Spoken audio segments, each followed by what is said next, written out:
Praise lord. August 21వ తేదీ 2024.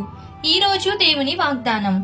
ప్రతి మంచి చెట్టు మంచి ఫలములు ఫలించును, పనికిమాలిన చెట్టు కాని ఫలములు ఫలించును. మత్తయి సువార్త 7వ అధ్యాయం 17వ వచనం. మన జీవితాల్లో స్వభావ సిద్ధంగా మనం పనికిమాలిన వారమై, కానీ మనం యేసయ్యతో సహవాసం చేస్తే, యేసయ్యతో అంటు కట్టబడితే ఫలిస్తాము. మనం రక్షణ పొందాము కాబట్టే మంచి పనులు చేయాలి. మంచి పనులు చేయడం వల్ల మనం రక్షణ పొందలేదు. మన లోపల మంచి ఉంటే మంచి బయటకు వస్తుంది. మన లోపల చెడు ఉంటే చెడు బయటకు వస్తుంది. మనం లోపల ఏమై ఉన్నాము అనేది మన జీవితంలో కుదుపులు కష్టాలు వచ్చినప్పుడే మనకు తెలుస్తుంది. కాబట్టి ఈ దిన వాగ్దానం మీ అందరి జీవితంలో నెరవేరాలని కోరుకుంటూ దేవుని సువార్త పరిచర్యలో మీ సహోదరి.